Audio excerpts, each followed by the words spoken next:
آپ ان سے پوچھئے ذرا سوچو تو اگر تم پر اللہ کا عذاب رات کو یا دن کو آ جائے تو پھر مجرم لوگ آخر کس چیز کی جلدی مچا رہے ہیں؟ کیا وہ عذاب جب واقع ہو جائے گا تو اس وقت تم ایمان لاؤ گے؟ اب تمہیں یقین آیا جبکہ اسی کے لیے تو تم جلدی مچا رہے تھے.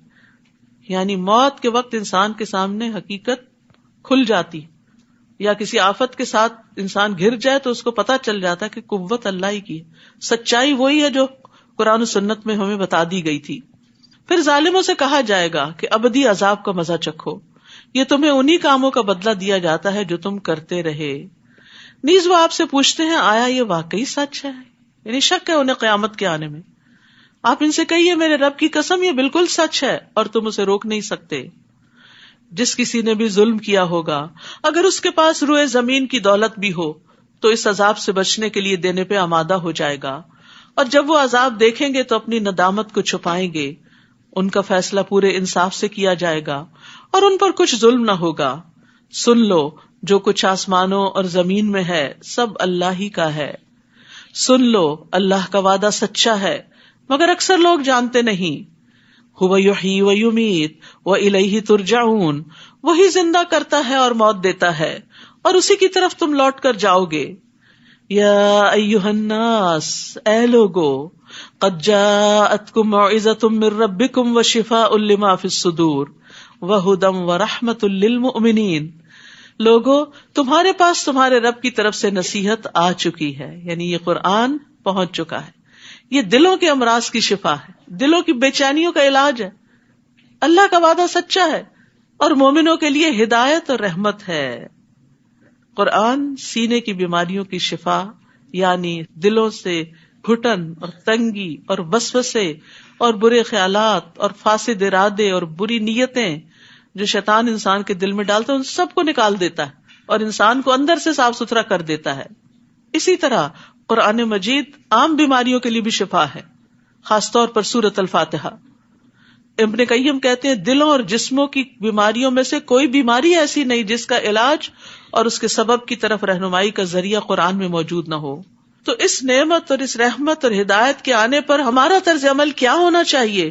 قل بفضل اللہ وبرحمتہ فبذلک فلیفرحوا هو خیر مما یجمعون. آپ لوگوں سے کہیے یہ کتاب اللہ کے فضل اور اس کی مہربانی سے نازل کی گئی ہے، لہٰذا انہیں اس پر خوش ہونا چاہیے. اس کو پا کر، اس کو پڑھ کے، اس کو سن کے، اس کو سمجھ کے، اس پہ عمل کر کے، اس کے ذریعے اپنا علاج کر کے. یہ ان تمام چیزوں سے بہتر ہے جو وہ جمع کر رہے ہیں. یعنی قرآن کو چھوڑ کر لوگ جن اور چیزوں میں مصروف ہیں اور ان کو پریفرنس دیتے ہیں، یہ قرآن اس سے زیادہ بہتر ہے. آپ ان سے کہیے کیا تم نے سوچا کہ اللہ نے تمہارے لیے جو رزق اتارا تھا اس میں سے تم نے خود ہی کسی کو حرام قرار دے لیا اور کسی کو حلال، تو کیا اللہ نے تمہیں اس کی اجازت دی تھی یا تم اللہ پر افتراء کرتے ہو؟ اور جو لوگ اللہ پر جھوٹ باندھتے ہیں ان کا قیامت کے دن کے متعلق کیا خیال ہے؟ اللہ تو سب لوگوں پر مہربان ہے لیکن اکثر لوگ شکر ادا نہیں کرتے. اے نبی تم جس حال میں بھی ہوتے ہو اور قرآن میں سے جو کچھ بھی سناتے ہو، اور اے لوگو جو کام بھی تم کر رہے ہوتے ہو، ہم ہر وقت تمہارے پاس ہوتے ہیں جب تم اس میں مشغول ہوتے ہو. زمین اور آسمان میں کوئی ذرہ برابر بھی ایسی چیز نہیں جو آپ کے رب سے چھپی رہ سکے. یعنی رب کے علم نے ہر چیز کو گھیرا ہوا ہے. اور ذرے سے بھی چھوٹی، یعنی قرآن کیا بتاتا ہے، ذرے سے بھی چھوٹی چیز ہے، ذرہ بھی ٹوٹ سکتا ہے اور بہت بڑی طاقت بن جاتا ہے، ایٹم بم بن جاتا ہے. تو ذرے سے بھی چھوٹی یا اس سے بڑی کوئی بھی چیز ایسی نہیں جو واضح کتاب یعنی لوح محفوظ میں درج نہ ہو. ہر چیز ریکارڈیڈ ہے. سبحان اللہ. اس لیے کوئی علم گمنے والا نہیں، یعنی اللہ کا علم لکھا ہوا بھی ہے. الا ان اولیاء اللہ لا خوف علیہم ولا هم یحزنون. سن لو جو اللہ کے دوست ہیں انہیں نہ کچھ خوف ہوگا نہ وہ غمگین ہوں گے. تو مومن پہ دنیاوی غم تو ہوتے ہیں، جیسے نبی صلی اللہ علیہ وسلم بیٹے کی وفات پر غمزدہ ہوئے تھے، لیکن مومن کا غم مستقل طور پہ برقرار نہیں رہتا. وقتی طور پر اس کو غم آتا ہے، پھر قرآن اس کے لیے شفا بن جاتا ہے، اللہ کی ہدایت، اور وہ اس غم سے باہر نکل آتا ہے. یعنی دائمی غم لاحق نہیں ہوتا. اسی طرح ذلت کا غم، دشمن کے غلبے کا غم، دین کے اقتدار کے ختم ہونے کا غم، یہ غم ہوتے ہیں لیکن پھر اللہ تعالیٰ تسلی بھی دیتا ہے. نبی صلی اللہ علیہ وسلم نے فرمایا اللہ کے بندوں میں سے کچھ لوگ ایسے بھی ہوں گے جو نہ نبی ہوں گے نہ شہید، مگر قیامت کے دن اللہ کے ہاں ان کے بلند مراتب و منازل کی وجہ سے انبیاء اور شہداء ان پہ رشک کریں گے. یہ کتنے خوش قسمت لوگ ہیں. صحابہ نے عرض کیا اللہ کے رسول ہمیں بتائیں وہ کون لوگ ہوں گے، کیونکہ ان کو نیکیوں کی ہرس تھی. آپ نے فرمایا یہ وہ لوگ ہوں گے جو آپس میں اللہ کی کتاب یا اللہ سے محبت کی بنا پہ محبت کرتے تھے.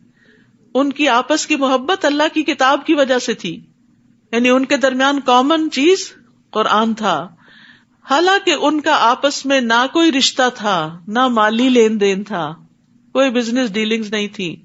بس اللہ کی قسم ان کے چہرے پر نور ہوں گے. وہ لوگ پر نور ہوں گے. جب لوگ خوف زدہ ہو رہے ہوں گے تو انہیں کوئی خوف نہیں ہوگا. جب لوگ غمگین اور پریشان ہو رہے ہوں گے تو انہیں کوئی غم اور پریشانی نہ ہوگی. پھر آپ نے اسی آیت کریمہ کی تلاوت کی، الا ان اولیاء اللہ لا خوف علیہم ولا هم يحزنون.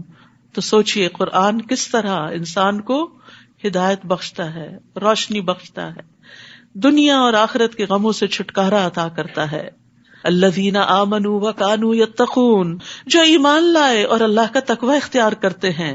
لہم البشری فی الحیاۃ الدنیا وفی الآخرہ، ان کے لیے دنیا میں بھی خوشخبری ہے اور آخرت میں بھی.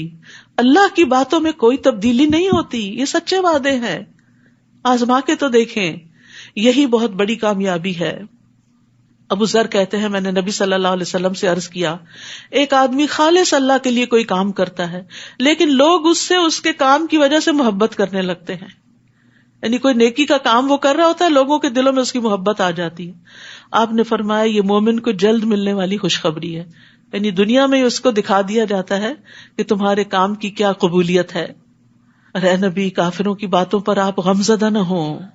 عزت تو تمام تر اللہ ہی کے لیے ہے. دنیا میں اگر کوئی آپ پہ جھوٹے الزام لگائے، آپ کی غلطیاں پکڑ پکڑ کے اچھالے، تو ان باتوں پہ غم نہ کریں، کیونکہ عزت اللہ کے پاس ہے اور اللہ ہی کی ہے. وہ سب کچھ سننے والا اور جاننے والا ہے. سن لو جو کچھ آسمانوں اور زمین میں ہے سب اللہ ہی کے لیے ہے. اب جو لوگ اللہ کو چھوڑ کر دوسرے شریکوں کو پکارتے ہیں وہ کس چیز کی اتباع کرتے ہیں؟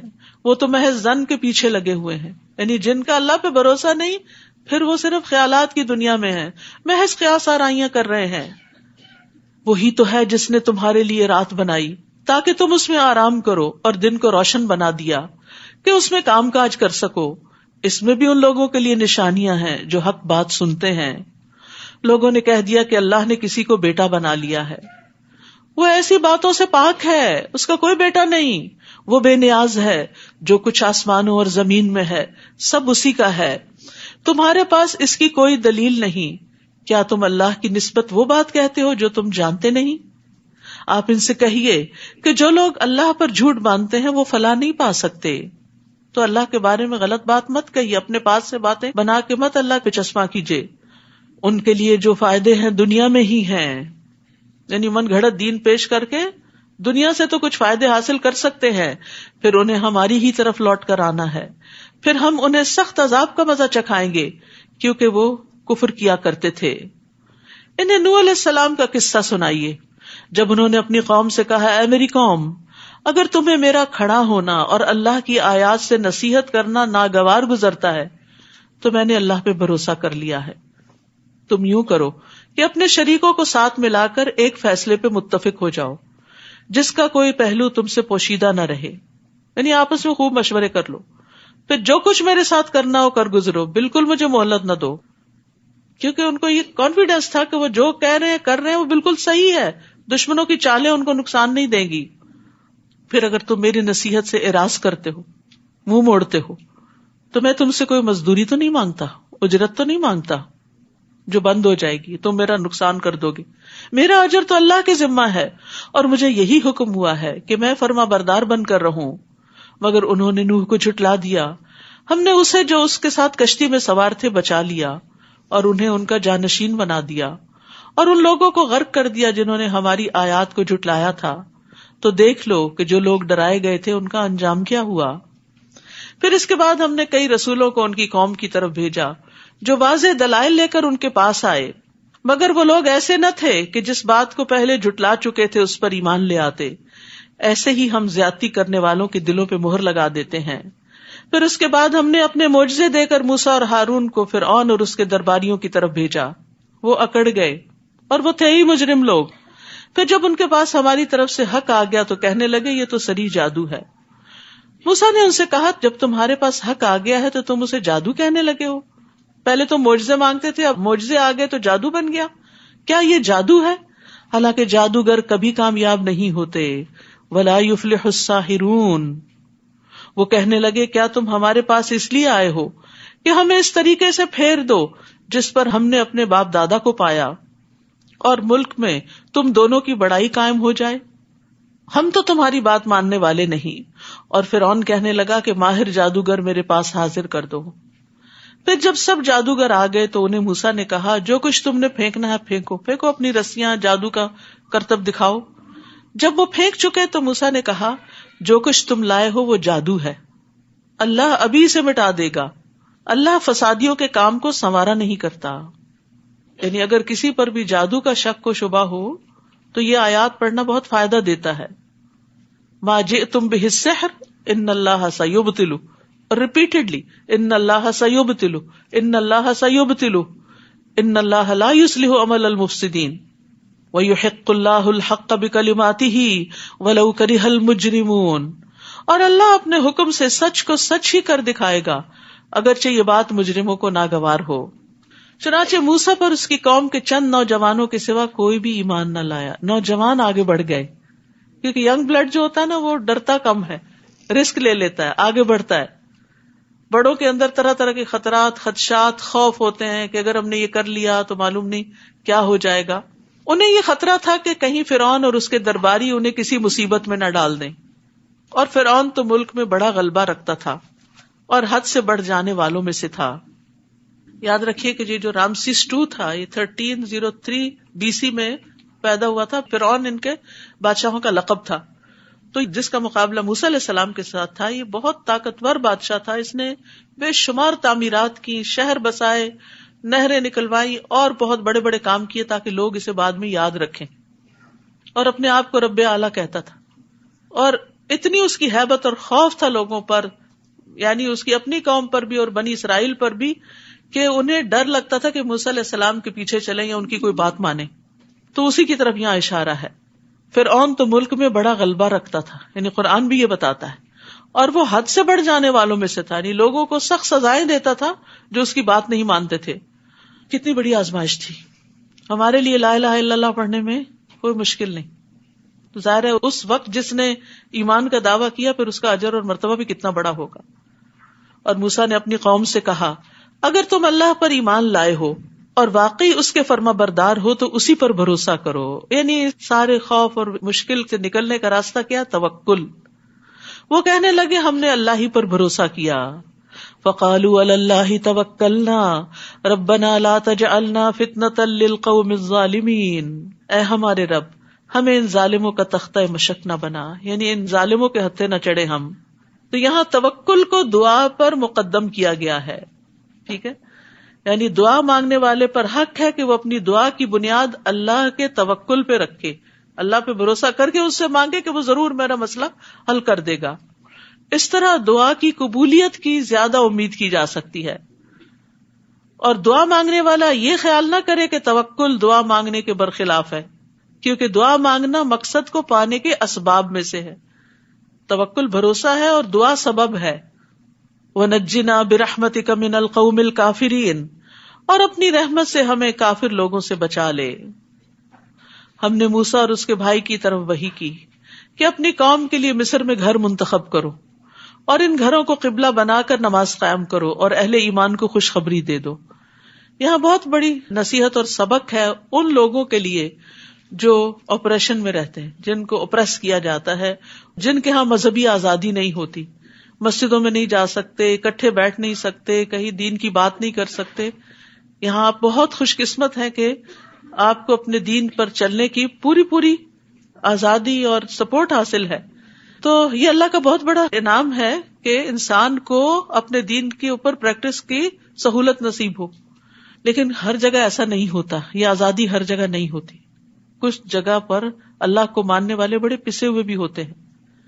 تو ان کو پھر بہت بڑے بڑے اجتماعات اور بڑی بڑی جگہوں پہ اکٹھا ہونے کے بجائے کیا کرنا چاہیے کہ جہاں موجود ہیں وہیں پر ہی اللہ کا نام لیں.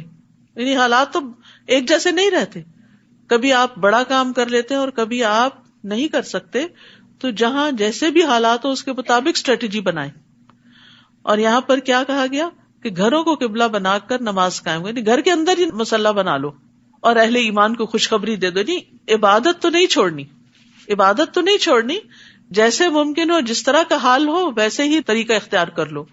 اور موسیٰ علیہ السلام نے اللہ سے دعا کی، اے رب تو نے اس دنیا کی زندگی میں فرعون اور اس کے درباریوں کو ٹھاٹ باٹ اور اموال دے رکھے ہیں کہ وہ لوگوں کو تیری راہ سے گمراہ کرتے رہیں.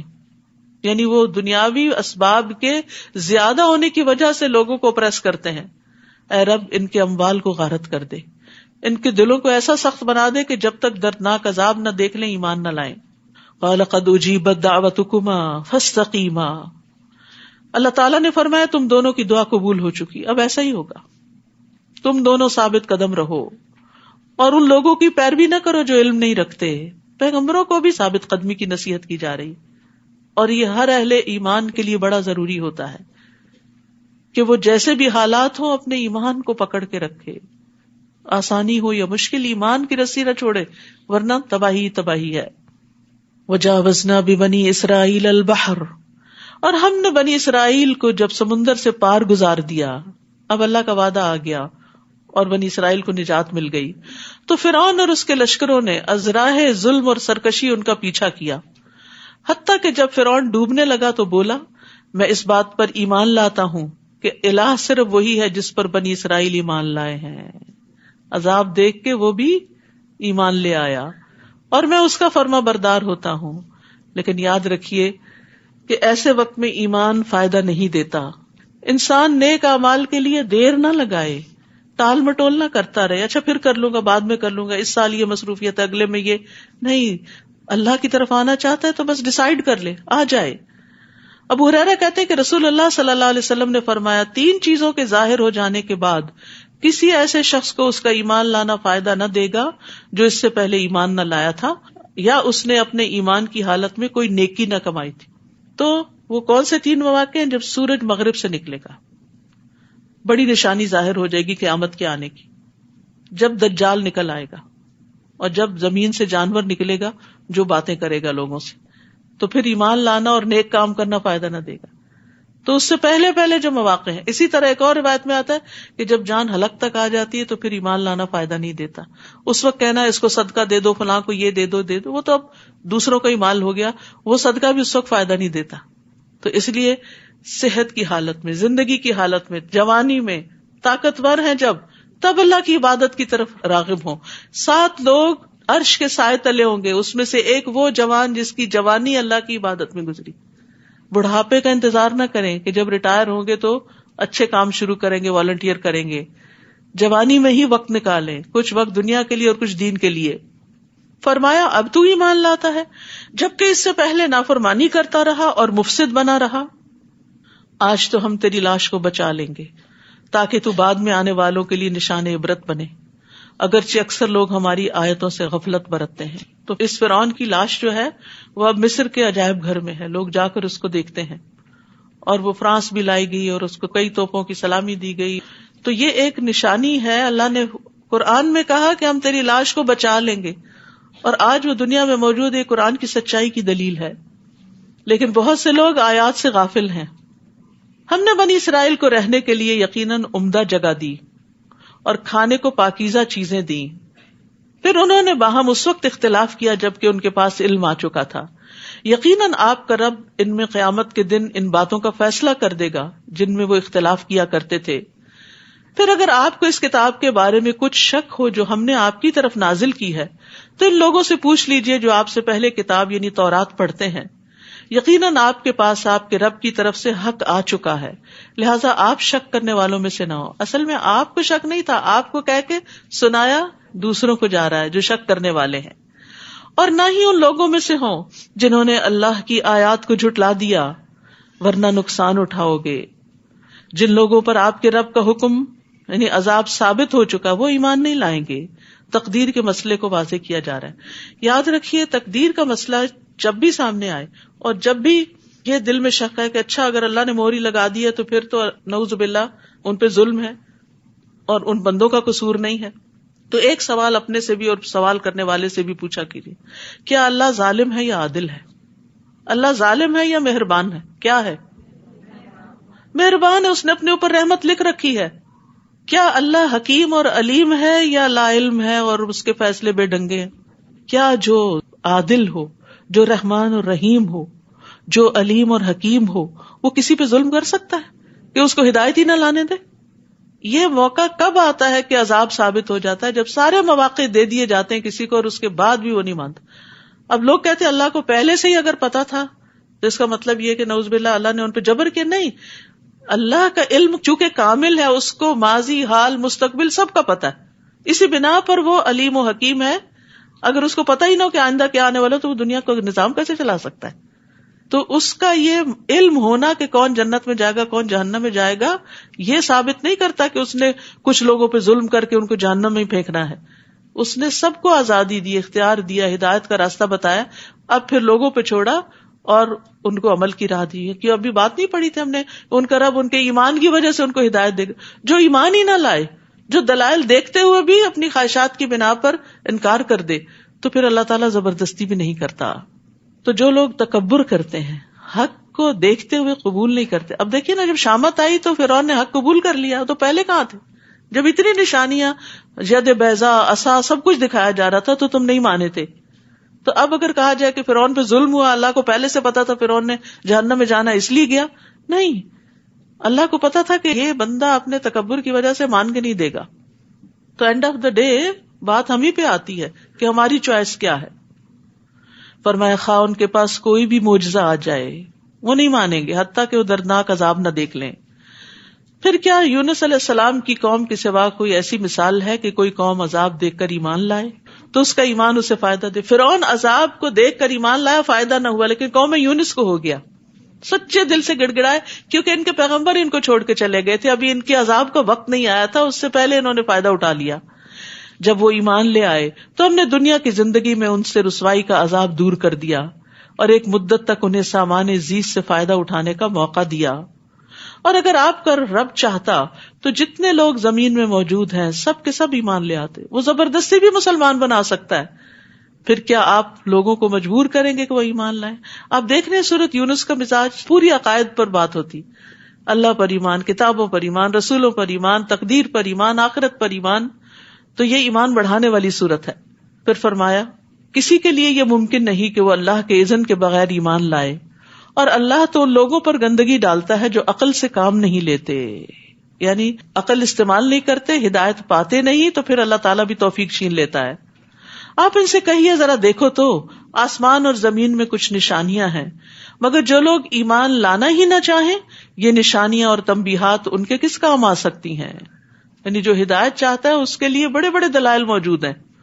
کیا یہ لوگ اس بات کا انتظار کر رہے ہیں کہ ان پر ویسے ہی برے دن آئے جیسے ان سے پہلے گزرے ہوئے لوگوں پر آ چکے، پچھلی قوموں کی طرح عذاب آئے؟ آپ ان سے کہیے اچھا تم بھی انتظار کرو اور میں بھی تمہارے ساتھ انتظار کرتا ہوں، پھر ہم رسولوں اور ایمان لانے والوں کو بچا لیتے ہیں۔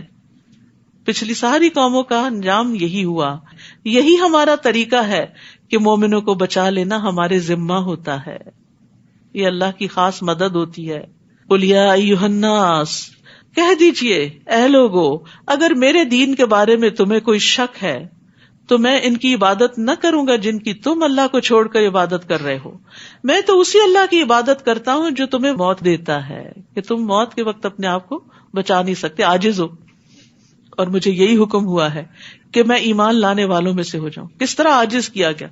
کوئی ڈاکٹر، کوئی دنیا کا بڑے سے بڑا انسان کسی کو موت کے منہ سے نہیں نکال سکتا، موت انسان کو عاجز کر کے رکھ دیتی، موت بتاتی ہے کہ کوئی اور ہے جس کا حکم چلتا ہے۔ نیز یہ کہ آپ یکسو ہو کر اسی دین اسلام کی طرف اپنا رخ قائم رکھیے اور شرک کرنے والوں میں سے نہ ہوئیے، اور اللہ کے سوا کسی کو مت پکاریں جو نہ آپ کو کچھ فائدہ پہنچا سکتا ہے اور نہ نقصان، اگر آپ ایسا کریں گے تو تب یقیناً ظالموں میں سے ہو جائیں گے۔ وَإِن يَمْسَسْكَ اللَّهُ بِضُرٍّ فَلَا كَاشِفَ لَهُ إِلَّا هُوَ اور اگر اللہ آپ کو کوئی تکلیف پہنچانا چاہے تو اس کے سوا کوئی دور کرنے والا نہیں، اور اگر اللہ آپ سے کوئی بھلائی کرنا چاہے تو اسے کوئی ٹالنے والا نہیں. یہ عقیدہ انسان کا مضبوط ہو جائے نا کہ نفع نقصان اللہ کے ہاتھ میں، تو غم ہی دور ہو جائیں، ساری فکریں ہی ختم ہو جائیں. وہ اپنے بندوں میں سے جسے چاہے اس فضل سے نوازتا ہے.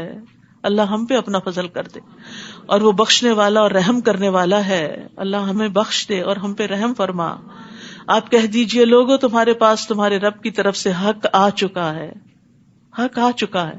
اب جو سیدھی راہ اختیار کرتا ہے تو یہ راست روی اس کے اپنے ہی لیے فائدہ مند ہے، اور اگر کوئی گمراہ ہوتا ہے تو اس کی گمراہی کا وبال بھی اسی پر ہے، اور میں تمہارا وکیل نہیں ہوں. واتبع ما یوحی الیک واصبر حتی یحکم اللہ وہو خیر الحاکمین. آپ کی طرف جو وحی کی جاتی ہے اس کی پیروی کیجیے اور صبر کیجیے حتیٰ کہ اللہ فیصلہ کر دے، اور وہ سب سے بہتر فیصلہ کرنے والا ہے. یعنی پچھلے قوموں کے انجام کو بتا کے تسلی دی جا رہی ہے نبی صلی اللہ علیہ وسلم کو کہ ابھی آپ کو جو کہا جا رہا ہے آپ کرتے جائیے، انجام کی فکر نہیں کیجیے، صبر کے ساتھ اپنا مشن مکمل کیجیے اور اللہ پہ فیصلہ چھوڑ دیجیے. وہ بہترین فیصلہ کرتا ہے، وہ انصاف کرنے والا ہے، وہ آپ کی کوششوں کو کبھی ضائع نہیں ہونے دے گا. تو یاد رکھیے صبر اور نیک اعمال لازم و ملزوم ہوتے ہیں. وحی کی اتباع کرنا اور پھر اس کی پیروی کرنا، یہ سب ایمان کا حصہ ہے. سورۃ ہود. بسم اللہ الرحمن الرحیم. الف لام را کتاب احکمت آیاتہ ثم فصلت من لدن حکیم خبیر. الف لام را، یہ ایسی کتاب ہے جس کی آیات کو محکم بنایا گیا ہے اور یہ حکیم و خبیر ہستی کی طرف سے تفصیلاً بیان کی گئی. یعنی کم الفاظ میں جامع مضامین ہے اس کے اندر. اللہ تعبدوا الا اللہ، کیا ہے اس کا میسج سورت کا؟ کہ اللہ کے سوا کسی کی عبادت نہ کرو، توحید کی دعوت ہے. اننی لکم منہ نذیر و بشیر، میں یقیناً اس کی طرف سے تمہارے لیے ڈرانے والا بھی ہوں اور بشارت دینے والا بھی. اور کیا کرو عبادت کے علاوہ؟ وَأَنِ اسْتَغْفِرُوا رَبَّكُمْ ثُمَّ تُوبُوا إِلَيْهِ، اور یہ کہ اپنے رب سے معافی مانگو اور اس کے حضور توبہ کرو. استغفار وہ ایک خاص مدت تک تمہیں اچھا سامان زندگی دے گا. اس سے پتہ چلتا ہے کہ توبہ استغفار سے دنیا میں بھی انسان کے لیے رزق کی فراوانی ہوتی ہے، اور ہر صاحب فضل کو اس کا فضل عطا کرے گا. اور اگر تم منہ پھیرتے ہو تو میں تمہارے حق میں بڑے ہولناک دن کے عذاب سے ڈرتا ہوں. الی اللہ مرجعکم وہو علی کل شیء قدیر، تمہیں اللہ ہی کی طرف لوٹ کر جانا ہے اور وہ ہر چیز پر قادر ہے. الا انہم یثنون صدورہم لیستخفوا منہ الا حین یستغشون ثیابہم یعلم ما یسرون وما یعلنون انہ علیم بذات الصدور. دیکھو جب لوگ اپنے سینوں کو موڑتے ہیں تاکہ اللہ سے چھپے رہیں اور یہ اپنے آپ کو کپڑوں سے ڈھانپتے ہیں، اس وقت اللہ سب کچھ جانتا ہے جو وہ چھپاتے ہیں اور جو وہ ظاہر کرتے ہیں، کیونکہ وہ سینوں کے راز تک جاننے والا ہے. تو اس بات پر ایمان ہونا چاہیے کہ اللہ کا علم ہر چیز پر چھایا ہوا ہے، وہ کھلی اور چھپی ساری باتوں کو جاننے والا ہے. اس لیے اس کے ساتھ اپنا معاملہ درست کر لینا چاہیے. وآخر دعوانا ان الحمد للہ رب العالمین. سبحانک اللہم وبحمدک اشہد ان لا الہ الا انت استغفرک واتوب الیک. السلام علیکم ورحمۃ اللہ وبرکاتہ.